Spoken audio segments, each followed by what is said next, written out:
Cyberpunk 2077 has gone gold. The game is indeed finished, although technically speaking the game is ready to be shipped, and CD Projekt Red developers will continue work as they knock out bugs and other glitches that remain. Through a sizable day one update, you'll see some of these issues solved before you hopefully even play. Definitely a huge achievement for all of the CD Projekt Red developers though. This game was announced in 2012 by Marcin Nowinski and creator Mike Pondsmith. 8 years later, the game is complete. As some of you may have seen, when this news broke, dozens upon dozens of CD Projekt Red developers took to social media to celebrate, and again, just a huge congratulations to everyone involved with making one of the most highly anticipated games in years possible. For what's next with Cyberpunk 2077 though, Night City Wire Episode 4 has been announced for October 15th at noon Eastern Standard Time, and as with all previous episodes, I will be streaming the event, so make sure to come to the channel a few minutes before the show begins, as we'll discuss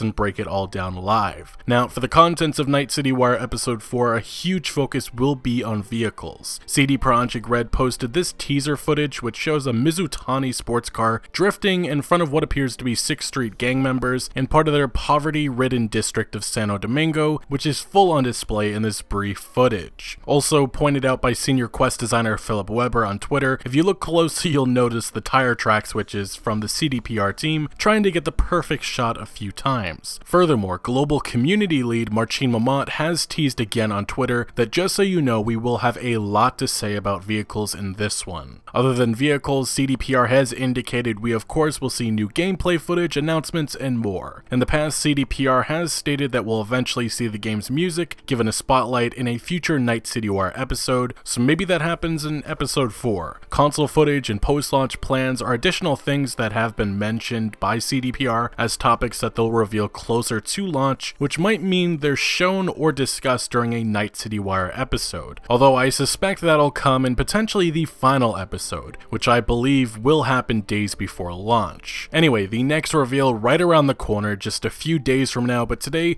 we as usual have a lot of new Cyberpunk 2077 stuff to go over, including the latest news, Keanu advertisements, new footage, images, interviews, and previews, and a brand new leak of the game's map, which connects to another leak that came in 2018, and much more. But before we proceed forward, if you do go on to enjoy this content and want to show your support for videos like this, please consider hitting that like button, subscribing for more, and turning notifications on so you do not miss out on any new content. Also, if you want to further support this content, check out my Patreon, and make sure to get geared up for this upcoming game by getting the new Samurai or Wanted t-shirt designs. If you're interested in getting these Cyberpunk themed tees, there will be a link in the description down below. Nonetheless, the last week or so, there certainly has been massive drama surrounding the development of Cyberpunk 2077. If you have not seen my 2 previous videos, I cover that drama and I highly recommend that you check it out. Essentially, 2 investigative journalists who both claim they spoke to a dozen or so CDPR developers with 2 drastically different accounts of what's going on behind the scenes. Now, with us nearing the finish line with Cyberpunk 2077 almost here, advertising and marketing has seen a drastic increase, which is to be expected, especially since the game is under 40 days away. The most significant new marketing material, though, were some short trailers that were shown during the NBA Finals, with Keanu Reeves at the center of them. While nothing new necessarily was shown during these trailers, like actual gameplay, we did, however, get a new CGI video teased in which we can see in the first Seize the Day trailer, V having cyberware installed, like for example, briefly we see Kuroshi optics being installed. We also see V fighting off, I believe, Militech soldiers in a hallway, and a really cool shot of him driving a heavily damaged Rayfield supercar with the driver's side door blown off while firing a submachine gun at those chasing him. In the second No Limits trailer, we see this same Rayfield supercar not damaged as it cruises through Night City. Like I said before, all a part of a new CGI video, which may be coming during one of the next Night City Wire episodes. In other marketing related news, Cyberpunk 2077 has apparently teamed up with Old Spice, with the game being front and center on some of their deodorant and body wash kits. Razer has also partnered up with CD Projekt Red, revealing the Cyberpunk 2077 themed Viper Ultimate Computer Mouse. Rockstar Energy Drink's ongoing promotion with Cyberpunk 2077 also revealed the grand prize, which is a custom 1970 Mustang, which is inspired by the in-game Quadra-type Type66. I'm not sure if you consider this marketing or not, but a few more popular streamers revealed that they would have a presence in Cyberpunk 2077's world through in-game advertisements. Content creator Arex Gaming revealed his Got Chrome design on Twitter. The Cyberpunk 2077 Twitter account revealed a similar one that has been made for German streamer Pandoria. Carol Costa, IGN Brazil journalist, did as well, revealing her in an Arasaka advertisement along with in-game character Yorinobu Arasaka. Another female streamer who I can't pronounce her username showed off a thermal paste applicator design with her face at the center. And lastly, Spanish YouTuber Vegeta777 revealed a very artistic ad that he's in. Moving along next, during a special Russian Night City Wire, we again got to see some localized gameplay. The footage shown is the same scenes that we saw previously in Japanese from the Tokyo Game Show in late September, where Jackie and V meet the Maelstrom gang, and V meets Evelyn Parker and Judy Alvarez at Lizzie's bar for a braindance session. But notably, what has changed with this updated footage is the graphics, which look a whole lot better, and it seems what has been improved is the lighting effects. Other than this updated footage, we did get some very interesting new details, like the fact that there are a number of characters in Night City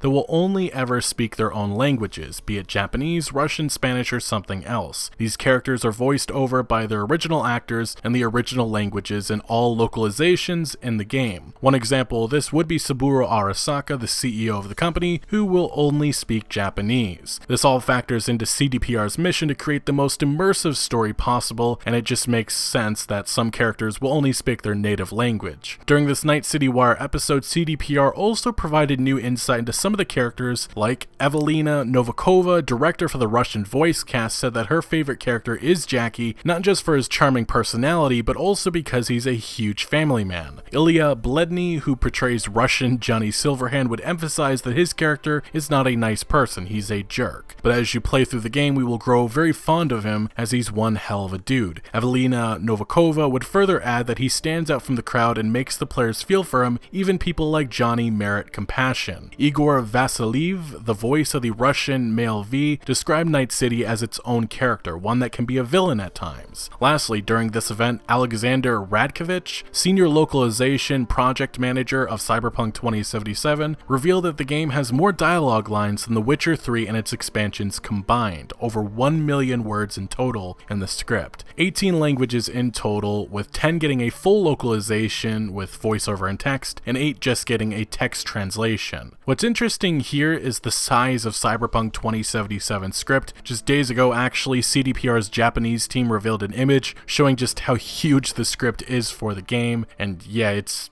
pretty big. Even before that, in early September, it was revealed by CDPR's Chinese team that they had used more than 150 voice actors, recorded 100,000 lines, used 4 recording studios, plus 10,000 hours were invested into the Chinese localization effort. It was said the voice acting work is 15 to 20% more than The Witcher 3, including its DLC, which all of this is directly in line with what's now been revealed by the Russian team. For comparison's sake, it's been said that The Witcher 3's base game had 450,000 words and 70,000 dialogue lines in its script, with Hearts of Stone adding another 6,000, Blood and Wine adding another 14,000 lines. So just around 90,000 total dialogue lines for The Witcher 3. With Cyberpunk 2077 though, the game has more than double the amount of words in its script, which how that translates to actual dialogue lines is unclear, but certainly there are well over 100,000 dialogue lines, which for added comparison, Bethesda Game Studios' Fallout 4 had 111,000 lines of dialogue in its script. This is just giving an idea of how massive the size of Cyberpunk 2077 actually is, not just necessarily the main story. Next, we do have a couple of new images, with the first being artwork that was released in celebration of the Mid-Autumn Festival. As you can see, we have some nomads bonding over a fire with some sort of mech being burned to pieces. Interestingly, mysterious nomad girl once again is present drinking. In the second image, this is an actual in-game screenshot, and as many have predicted, this very likely is our first look at the game's photo mode, which is capturing bullet shells or cases flying through the air. Now, one subject that I have seen some questions in regards to is male romances, and CDPR senior quest designer Philip Weber addressed this on the game's official forum, saying, hey, I'd agree that so far we haven't shown many explicitly quote-unquote males in our released materials, but as it is fitting for our setting, they are also part of Night City, both as people in the world and in-game advertising. amazing. Since players can now also choose who their character is into, it was also important for us to make male romances interesting. And we're really excited in the team for players to get to know them. We put a lot of effort into all of our romances. Carrying on the romance topic, the official Cyberpunk 2077 German Facebook account shared the following image stating our localization boss is visiting the Berlin recording studio from Warsaw today and is watching the most beautiful romance scenes in Cyberpunk 2077 with us. And I mean, yeah, not much more to say than just that. As some of you might have heard, Cyberpunk 2077 recently had a bit of a leak, with its physical edition contents leaking. What was revealed were some of the cool little postcards players will get, one of Pacifica and what it was supposed to be a huge tourist trap, one of the El Coyote Coho Bar where the street kid life path begins, and one of Japantown. But much of the online conversation is on the world's map size, which we've already gone over this multiple times, and maybe it's just me, but I don't really see the significance with this because for the most part, we've seen this map in its entirety multiple times now. But what I did find significant about this map leak were the red location markers throughout the map, and it's a bit hard to make out most of them. My personal question is, what do these locations represent? Are they high-level, shoot-on-site restricted locations we can only enter during the story? Maybe? Right now it's unclear, but in Pacifica we can see the red wording representing a stadium. Under Charter Hill there seems to be some sort of power plant. In City Center I'm pretty sure this red location is of Arasaka Tower. Outside of Night City in the bottom right hand corner of the map is just too blurry to make out what is said. And lastly, on the coast of Night City we once again get a mention to the mysterious spaceport. This location is very interesting because CDPR has been tight-lipped on what this may or may not represent. In some of the game's early footage from 2018 we did see some space travel teased, which begs the question, will there be a hub outside of Night City and Earth that we may visit? In Cyberpunk lore there are lunar colonies, and this actually now connects us to a leak that came in April of 2018 from Polish gaming website Game Pressure. At the time many had trouble believing this leak because Game Pressure was the first to accurately leak that Cyberpunk 2077 was a game played from the first-person perspective. But what was also mentioned in this leak is the following. Our source also confirmed that both CD Projekt studios based in Warsaw and Krakow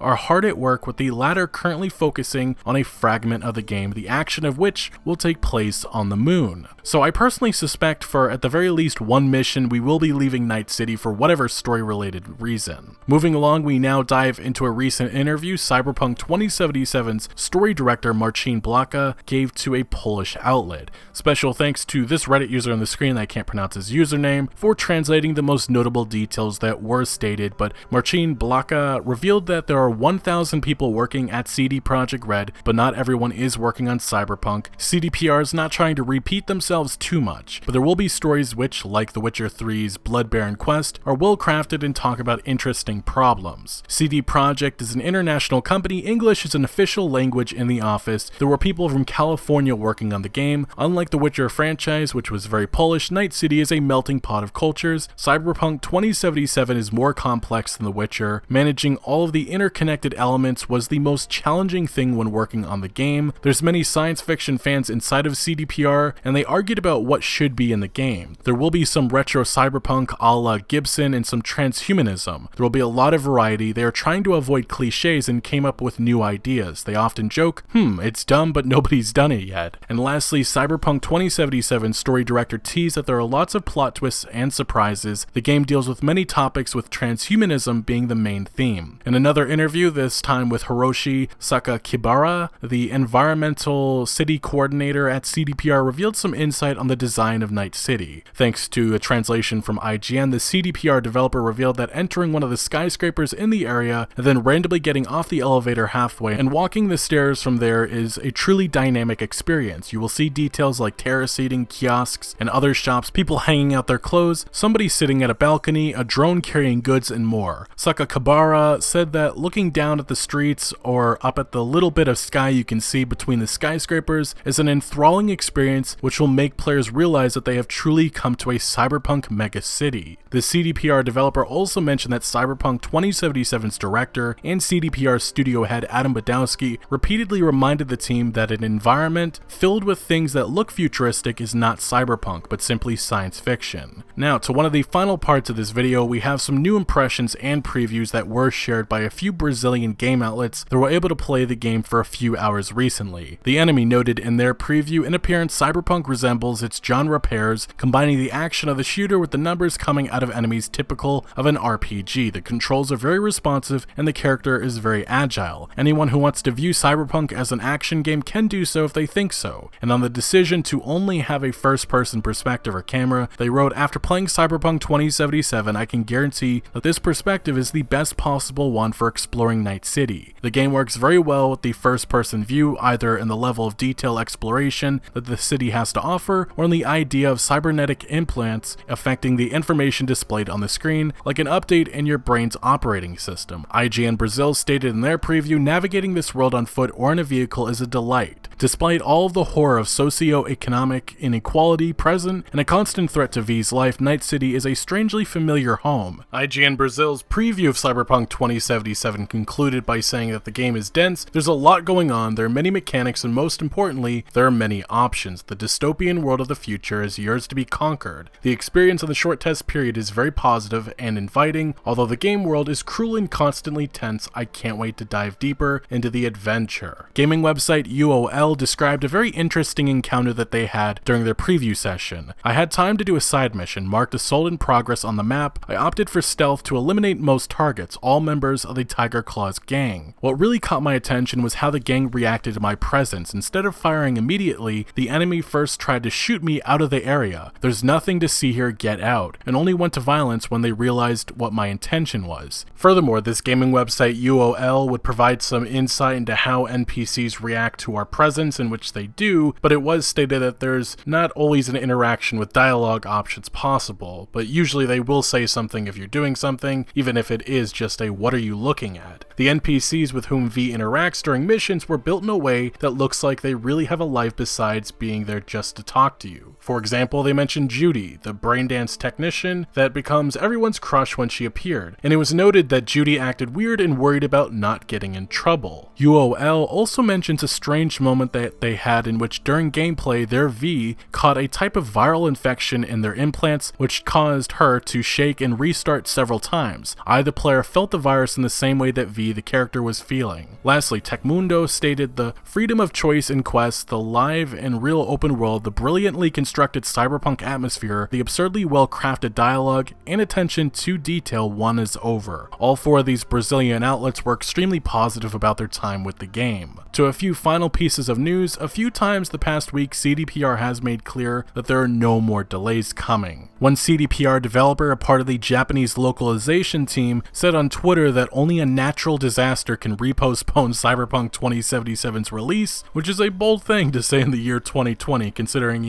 everything that has happened. Piggyback officially announced the Cyberpunk 2077 guides, which will give players insight into everything Night City has to offer players, with explanations of game mechanics and walkthroughs of missions. Italian localized gameplay of the Lizzie's Bar braindance scene has been revealed. Again, though, nothing new in this footage. CD Projekt Red founder Marcin Owinski announced during a Korean Night City Wire episode that there would be a full Korean voiceover. Cyberpunk Red, the tabletop RPG that fills in the gap from 2020 to 2077, has its core rulebook finally releasing right around the time Cyberpunk 2077 launches this November. Lastly, the Cyberpunk 2077 Twitter account discussed the philosophical side of the game, revealing that in Cyberpunk 2077, we treat technology as banal and not as liberatory. Technology exists to reproduce systems that produce the technology. The questioning we want to inspire is more personal and humanistic than anything directly related to the implications of new technologies. Anyway, Cyberpunk 2077's release is quickly approaching, coming in a crazy November month for gaming, and for now, the next thing I'm looking forward to, and hopefully you, is Night City Wire Episode 4, where we'll get tons of more insight on vehicles, and of course, I will be breaking it all down in a video sometime afterwards, and yes, I will be going live, but let me know your thoughts on everything that we discussed today down in the comment section below. But thank you for watching. Make sure to leave a like if you did enjoy this video or found any informative value, and make sure to follow my other social media accounts for updates on new videos. Links are always down in the description below. I'm most active on Twitter, giving opinions on news that I do not always get into video form, so do make sure to follow me over there. Also check out my Discord for all sorts of discussion on games, and again, thank you for joining. Consider subscribing for more videos like this, and I'll see you later.